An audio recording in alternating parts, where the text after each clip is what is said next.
Yael, a very good morning to you. Thanks for joining us. Good morning, Mike. Thank you. Tell us, first of all, about how you got here, because what happened on October the 7th is so horrific. I'm surprised that you can even sit there and have a smile on your face. So tell us what happened to you. I'm here in the UK as a guest of StandWithUs UK, and I'm doing a lecture tour about the sexual violence of Hamas and other organizations during the attack on the 7th of October. And unfortunately, a lot of people are still denying the sexual violence that happened during those attacks. And that's why I'm here. Right. So tell us where you were when October 7th happened. I was actually at home. Nobody expected this invasion. It was very sudden. But as somebody who works with the Israeli government and parliament for the last 12 years, I'm an expert on health policy and legislation to do with sexual violence and collection of evidence.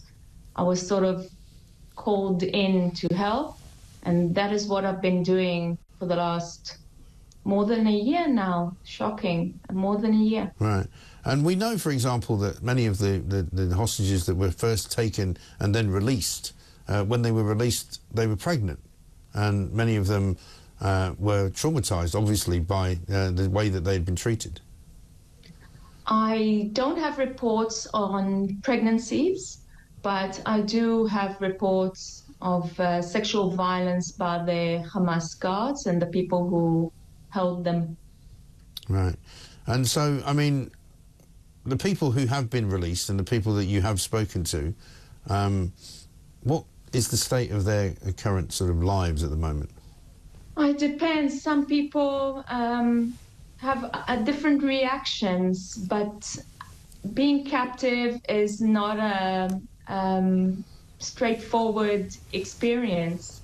We don't have a lot of survivors of sexual violence by Hamas because many of the people who survived are people who came back from captivity.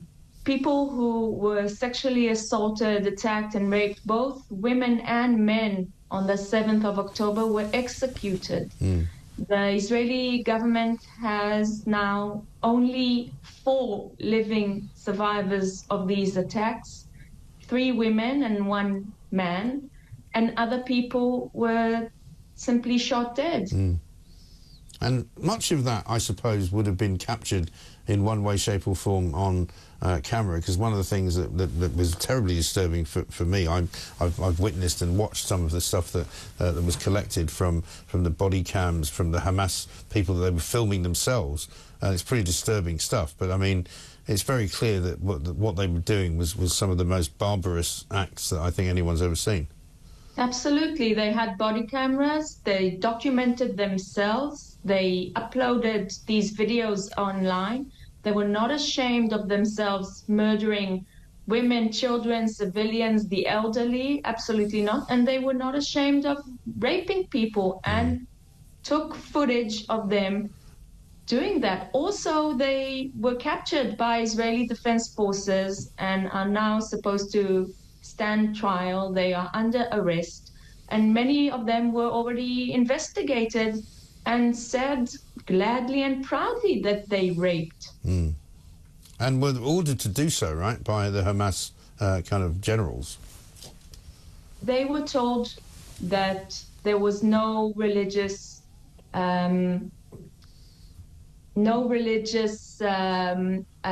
consequences, or it's not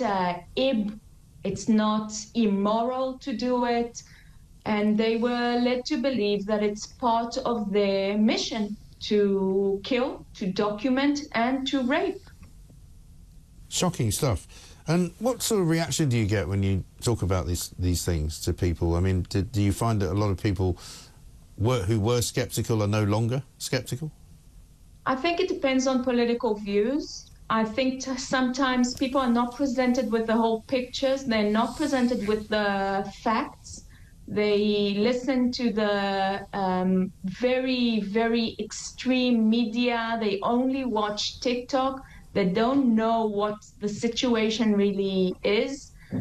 But on some occasions, I have been overseas to other countries, and we had death threats, and we did have people threatening to kill me and to rape me, which is shocking and doesn't really make the point that you were aiming for, I think. No, quite.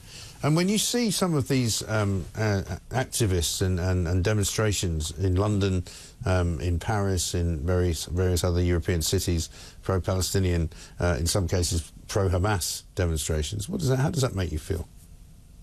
Well, it depends. I think people can be pro-Palestinian, that's their right, but I have heard very, very aggressive and violent language. I've seen signs with hearts around the date 7th of October. I think that's disgusting.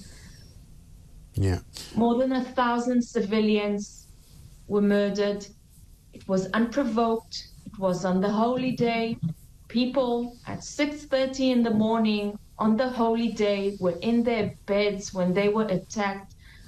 I think that kind of message is disgusting. Yeah.